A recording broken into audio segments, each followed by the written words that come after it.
திரு அரவிந்த், 4 முனை போட்டிங்கிறது இப்போது இருக்க சூழல்ல 4 முனை போட்டி அமையுது அப்படிங்கிறது கடை யதார்த்தம்னு திருப்பியும் சொன்னார். இந்த எண்ணிக்கை குறையணும் அப்படின்னா திரு தினகரன் சொல்ற ஒரு ஸ்டேட்மெண்ட்டும் திருமிகு கௌதமி ஒரு ஸ்டேட்மெண்ட்டும் சொல்லியிருக்காங்க. ரெண்டையும் கொஞ்சம் பொருத்தி பார்க்க வேண்டியதா இருக்கு. தாவேகா கூட்டணிக்கு திரு எடப்பாடி பழனிசாமி விருப்பம் காட்டுவதை பார்த்தா திரு விஜய் தலைமையை ஏற்றுக்கொள்ள போகிறாரோ அப்படின்ற ஒரு எண்ணம் தோன்றுகிறது அப்படின்னு திரு தினகரன் விமர்சன பார்வையோட தான் அந்த ஸ்டேட்மெண்ட்டை வச்சிருக்கிறார். கௌதமி என்ன சொல்றாங்கன்னா, விஜய் கூட்டணிக்கு வந்தாலும் திரு எடப்பாடி பழனிசாமி தான் முதலமைச்சர் வேட்பாளர் அப்படின்னு அவங்க சொல்றாங்க. இப்ப இந்த முதலமைச்சர் வேட்பாளருங்கிறதுல ஏதாவது ஒரு ஒத்திசைவு வந்தாதான் இந்த 4 முனை போட்டிங்கிறதுக்கான எண்ணிக்கை சுருங்கி அது 3 முனை போட்டியாக மாறுவதற்கான வாய்ப்பு இருக்கோ அப்படின்றத நம்ம புரிஞ்சுக்க வேண்டியதா இருக்கு. அங்கதான் குழப்பம் வருமா இந்த அணிகள் இணைகிறதுல, ஒருவேளை கூட்டணி இணைகிறதுல? முதல்ல இந்த தலைப்பு கேட்டால் யார் ரொம்ப சந்தோஷப்படுவாங்கன்னு யோசிச்சு பார்த்தேன். சீமான். ஏன்னா அவரையும் ஒரு முனையாக வச்சு ஒரு மற்றவங்களுக்கு இணையாக வச்சு பேசும்போது அவர் ஒரு முக்கியமான ஒரு சக்தி அப்படின்றத ஒரு அங்கீகரிக்கிற மாதிரி ஆகுது. அது தினகரன் கொடுத்த தலைப்பா நம்ம எடுக்கிற தலைப்பா அப்படின்றதான் தாண்டி இதில் சீமானுக்கான ஒரு எலெக்ஷன் ஃபீல்டில் அவருக்கான ஒரு லெஜிட்டிமசியை, அவருடைய ஒரு பவரை அக்செப்ட் பண்ணக்கூடிய ஒரு ஸ்டேட்மெண்ட்டாக இதை நான் பார்க்குறேன். என்ன பொறுத்த வரைக்கும் அது ப்ராக்டிக்கலாக அது சரியில்லை அப்படின்னு நான் நினைக்கிறேன். நான் சீமான் இப்போ ஒரு பெரிய தேர்தல் காலத்தில் ஒரு பெரிய ஃபோர்ஸ் இல்லை. அவருடைய பேச்சு, அவருக்கு கூடுற கூட்டம் அதெல்லாம் இருக்கு இல்லையா, அதனோட உச்சக்கட்டத்தை அவர் பார்த்துட்டார். இனிமேல் அதுக்கு விளையாடுறதுக்கான ஸ்கோப் அவருக்கு இல்லை. ஏன்னா அவருடைய வாதங்கள், அவர் அதை முன்வைக்கிற விதம், அவர் டார்கெட் பண்ணுற ஆட்கள், அவரோட கொள்கை எல்லாமே ஒரு மாதிரி அதனுடைய சேச்சுரேஷன் சொல்லுவாங்க இல்லையா, அதை அடைஞ்சாச்சு. இது சரியான்னு பாருங்க, நான் சொல்றது சரியான்னு பாருங்க, இல்லை நீங்க டீகோட் கூட பண்ணு. திரு விஜய் வரவுக்கு முன்பாக திரு சீமானுடைய அரசியல், அந்த கட்சி பெற்ற வாக்கு சதவீதம், திரு விஜய் அரசியலுக்கு வந்த பிறகு சீமான் பெறப்போற வாக்கு சதவீதம் அப்படிங்கிறது பேசுபொருளானதுங்கிறது நம்ம எல்லோருக்குமே தெரியும். ஏன்னா பெருமளவு திரு சீமான் கட்சியிலிருந்து வாக்காளர்கள் திரு விஜயை நோக்கி போவாங்க அப்படின்னு. ஏன்னா நீங்க திரு சீமானை இக்னோர் பண்ண சொல்றீங்க இல்லையா, நம்ம இக்னோர் பண்ணாம இங்க ஏன் களத்துக்குள்ள வச்சு பேச வேண்டியதற்கான ஒரு தேவையை நான் நியாயப்படுத்தும் விதமா நான் கேட்கிறேன். நான் அங்கதான் வரேன். இப்ப நீங்க சொல்றதே நான் சொல்றதுக்கு வலு சேர்க்கக்கூடிய ஒரு வாதமா நான் பாக்குறேன். இப்ப சீமான் அவர் இன்னும் இரலவெண்ட் ஆகிறான்றதுக்கு தான் இந்த காரணமா நான் பாக்குறேன். சீமான் கிட்ட இருந்து இந்த இளைஞர்களுடைய சீமான் வாக்கு விஜய்க்கு போனாதானே இது இரலவெண்ட் போகக்கூடிய வாய்ப்பு இருக்கு அப்படின்றது அது இப்போதைக்கான பெர்செப்ஷன். இப்போதைக்கு அது வாய்ப்பு இருக்கு. 26க்கு அப்புறம் தான் தெரியும் போச்சா. நீங்க விஜய் வந்த உடனே அதிகமா பதற்றமானது சீமான். காரணம் என்னன்னா, அவர் கையில இருக்கக்கூடிய இளைஞர்கள் ஒரு ஃபோர்ஸோட அவர் பக்கத்துல இருந்தவங்க விஜய் பக்கம் திரும்புறத அவர் கண்ணால பாக்குறாரு. என்னாலையும் அந்த களத்துல உணர முடியுது. இளைஞர்கள்ட்ட இருக்கக்கூடிய, அதாவது என்ன ஏதாவது பண்ணணும், ஒரு மாற்றம் வரணும், வேறு மாதிரி பண்ணணும் அப்படின்னு நினைக்கிறவங்க டக்குன்னு இந்த பக்கம் திரும்புறதை பார்க்குறோம். ஆகவே சீமான ஒரு முனையாக வைக்கிறது ஒரு டெக்னிக்கலாக கரெக்டாக. நான் அதையுமே அடுத்த புள்ளிக்கு நகர்த்துறேன். அதையுமே கரூர் துயர சம்பவத்திற்கு முன்பு பின்புனே நீங்க பிரிங்க. கரூர் துயர சம்பவத்திற்கு முன்பு நீங்க சொல்ற விமர்சனம் பெருமளவு பேசப்பட்டது. சீமான் கட்சியிலிருந்து விஜய்க்கு போவாங்க. கரூர் துயர சம்பவத்திற்கு பின்பும் அதே நிலைதானா? அவ்வளவு டிரான்சிஷன் இருக்குமா? இதுல இருந்து நாம் தமிழர் கட்சியில இருந்து தாவேகாவுக்கு டிரான்சிஷன் இருக்குமான்றது நிச்சயமா சொல்ல முடியாது. அதுதான் கூடும்ன்றதுதான் சீமானுடைய பலவீனமும் விஜயோட பலமும்.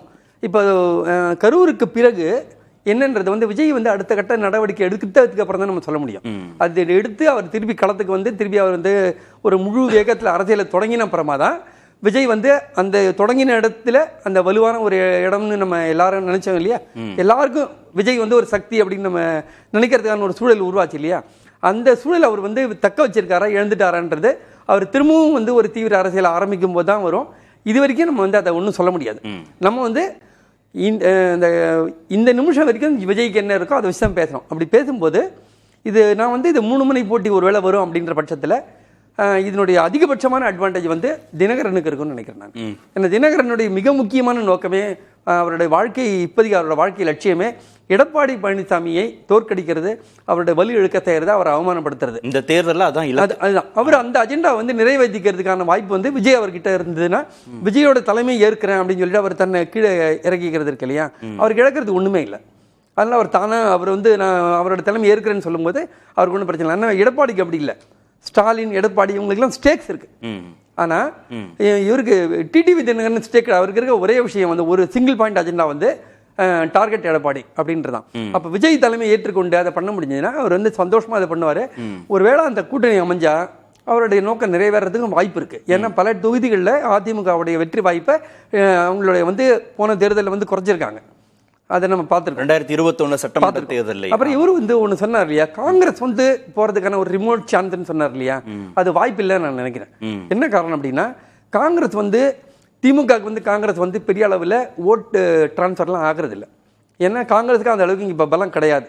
ஆனாலும் திமுக வந்து காங்கிரஸை வந்து வச்சுட்டு இருக்கிறதுக்கு காரணம், கொள்கை ரீதியாக வந்து அவங்க பிஜேபிக்கு எதிராக இருக்கும்போது காங்கிரஸ் கூட இருக்கும்போது அது ஒரு இமேஜை வந்து டிஎம்கே கொடுக்குது. அதனால டிஎம்கேக்கு காங்கிரஸ் கூட இருக்கும்போது ஒரு இமேஜ் கிடைக்குது, ஒரு பேன் இண்டியா, ஒரு பெரிய பேன் இண்டியா பார்த்துருக்கு. இவங்களுக்கு ஒரு தேசிய கட்சி, ஒரு மாடரேட்டான ஒரு இதான ஒரு தேசிய கட்சி இருக்குன்றது இமேஜ்.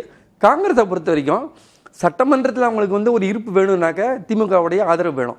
அதை தாண்டி நாடாளுமன்ற தேர்தலில் அவங்களுக்கு வந்து ஒரு பார்கெனிங் பவரை கொடுக்கறதும் பிஜேபியோட பார்கெனிங் பவர் குறைக்கிறதும் திமுக காங்கிரஸ் கூட்டணி தான். இந்த விஷயம் காங்கிரஸுக்கு நல்லா தெரியும். அப்புறம் அவங்க அடிப்படையில் எந்த பிரச்சனையும் கிடையாது. இப்போ தேஜஸ்வி அங்கே நம்ம பேசுகிறோம் இல்லையா, அதுக்கு இருக்க மாதிரியான பிரச்சனை எதுவும் இங்கே இல்லைன்றதுனால இந்த கூட்டணி வந்து இப்போதைக்கு உடையறதுக்கு எந்த வாய்ப்பு, தொகுதிகளில் முரண்பாடுகள் வந்தா சின்ன அது வரலாம், எண்ணிக்கையில் அது எப்பவுமே வரும், எப்பவுமே வரும், எல்லா தேர்தலையுமே அது எல்லா தேர்தலையும் வரும். அதை வந்து எப்படி சமாளிக்கிறதுன்றத ஸ்டாலின் ஏற்கனவே ப்ரூவ் பண்ணியிருக்காரு. அதனால அது பெரிய பிரச்சனையாக ஆகும்னு நான் நினைக்கல. நான் இந்த 4 முனை போட்டி அப்படின்றத தாண்டி அப்ப நீங்க வந்து 3 முனை போட்டி உறுதிங்கிறீங்க. 3 முனை போட்டி வர்றதுக்கான வாய்ப்பு இருக்குன்னு நான் நினைக்கிறேன்.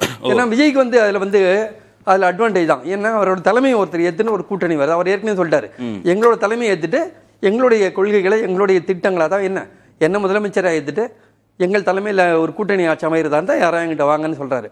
அது வந்து அதை ஏற்றுட்டு வரக்கூடிய கட்சி இப்போ வந்து தினகரனோட கட்சி, பன்னீர்செல்வத்துடைய அணி, இதை தவிர வேறு யாரும் அப்படி போக மாட்டாங்க. ஸோ அவங்கெல்லாம் வரது அவருக்கு ஒரு அட்வான்டேஜ் தான். ஸோ அது வந்து 2 பேருக்குமே வின்-வின் சிச்சுவேஷன். அதனால அது நடக்கும். ஆனால் அதிமுகவும் தவேகாவும் சேரும்போது, பாஜக இல்லாமல் சேரும்போது அதில் வந்து எடப்பாடிக்கு அதில் அட்வான்டேஜ் இருக்கும். ஆனால் விஜயினுடைய அட்வான்டேஜ் அதில் ரொம்ப குறைவாயிடும். ஏன்னா விஜயினுடைய பிளான் வந்து நான் ஒரு மாற்று சக்தி அப்படின்றது எப்போ ஒரு எடப்பாடியோட போய் சேர்றாரோ அந்த மாற்று சக்தின்றது அடிபட்டு போயிடும். அப்போ அங்கே அவர் போகிறதுக்கு அட்வான்டேஜ் கிடையாது. அப்போ பிஜேபியோட சேர்ந்து இருக்கும்போது இன்னொரு டிஸ்அட்வான்டேஜ் ஆகுது. என்ன, நீங்கள் பிஜேபி கொள்கை எதிரின்னு சொல்லிட்டு உடனடியாக போய் சேரும்போது அது வந்து அவ்வளவு இதா இருக்காது. அப்ப தனிச்சு போட்டிங்கிற அந்த ஒரு இடத்துக்கு வந்தா மட்டும்தான் திரு விஜய்க்கு லாபம்ன்றீங்களா? நம்ம தனித்து போட்டி இருக்குன்னா அது அவரோட தலைமையில ஒரு கூட்டணி அமையணும். அது 2 தான் விஜய்க்கு சாதகமா இருக்கும். இந்த சாதகம் வந்து தினகரன் கொடுக்குறாரு.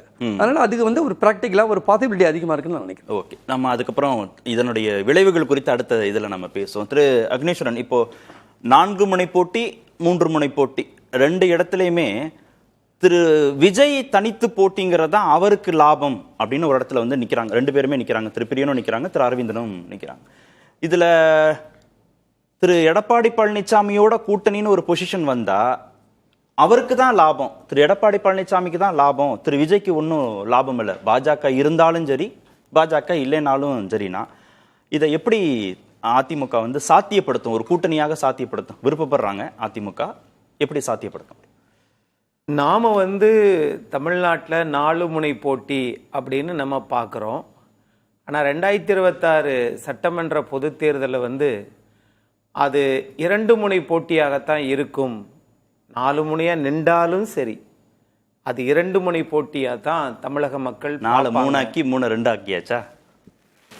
இந்த 2 கட்சிகளுக்கு தான் அந்த அடிப்படை கட்டமைப்பும் மக்களுடைய பிரச்சனைகளை உணர்ந்தவர்களும் தெரிஞ்சவங்களும் அனுபவசாலிகளும் இருக்கக்கூடிய இயக்கம் அதிமுகவும் திமுகவும் என்கிற என்னுடைய கொள்கையில் நான் மாறவே இல்லை. திரு அரவிந்தன் திரு சீமானை இக்னோர் பண்ற மாதிரி நீங்க திரு விஜய் தனிச்சு போட்டினாலும் இக்னோர் பண்றீங்க, அவங்க களத்துல இல்ல, போட்டியில இல்லைன்றீங்க நீங்க. நான் இப்படி கேட்கிறேன் சார், இவங்க 2 பேரும் மூத்த பத்திரிகையாளர், நம்முடைய இளைய பள்ளி பத்திரிகையாளர், நம்மளுடைய ஜீவசகாப்தன் அவர்களுக்கு சேர்த்து கேட்கிறேன். இந்த 4 முனையில 2 முனை அதிமுகவையும் திமுகவையும் நீங்கள் ஒதுக்கி வைத்து விட்டு, நிராகரிக்க வேணாம், ஒதுக்கி வச்சுட்டு மீதமுள்ள இந்த 2 முனைகளால் தமிழ்நாட்டில் ஆட்சி பிடிக்க முடியுமா? இல்லை, நான் அது சரி, கரெக்டாக நல்ல கேள்வி. நான் 2 பேர்ட்டையும் மட்டும் டீகோட் பண்ணிட்டு வந்துடுறேன்.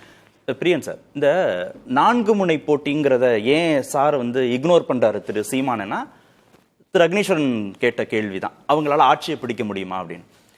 நீங்க ஏற்கனவே சொன்ன இந்த கேம் சேஞ்சருங்கிற வார்த்தையோட நான் சேர்த்தே கேட்கிறேன். இங்க இந்த 4 முனை போட்டி 3 முனை போட்டிங்கிறது நேரடியா ஆட்சியை பிடிக்கிற தகுதி வலு இருக்கிற கட்சிகள் அப்படின்ற அளவுகோலோட அதை அணுகணுமா, இல்ல ஒரு கேம் சேஞ்சர், இல்ல ஒரு ஸ்பாயிலர், எப்படியா வேண்டுமானால் இருக்கலாம், அவங்களால ஒரு டிஸ்டர்பன்ஸ் அப்படின்னா ஏதோ ஒரு கட்சி வந்துரும், அது மக்கள் நல கூட்டணி கடந்த காலத்துல கூட உதாரணமா நம்ம எடுத்துக்க முடியும்.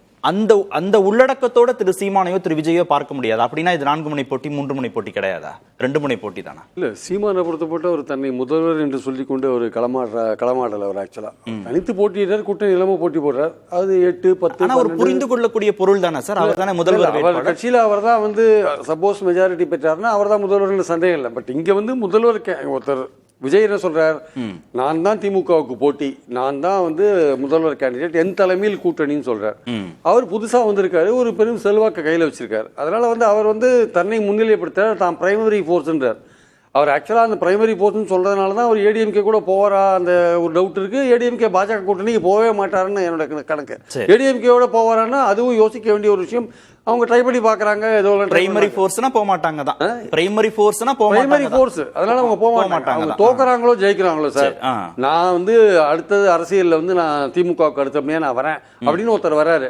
அவர் எடுத்த உடனே வந்து கூட்டணி போறதே கூட அவர் யோசிக்கக்கூடிய ஒரு விஷயம் இருக்கு. ஏன்னா நம்ம தான் பிரைமரி ஃபோர்ஸா நம்ம வரப்போறோமே, திமுகவை தோக்கடிக்கணும், திமுக தொடர்ந்து ஆட்சியில் இருந்தா நம்மள விஜய் அவரோட கட்சிக்கு ஆபத்து வந்துடும், ஒழிச்சிருவாங்க, ஒழிச்சு கட்டிடுவாங்க அப்படிலாம்.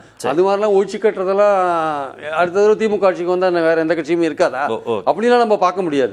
பட் இவர் அதனால வந்து அவர் பிரைமரி ஃபோர்ஸ்ன்றதுனால அவர் வந்து அந்த முதல்வர் என்ற விஷயத்தில் தெளிவா இருப்பார். ஆட்சிக்கு வரவோமோ வரலையோ அதை பத்தி கவலை இல்ல, தனியா போட்டி போடலான்னு இருப்பார்.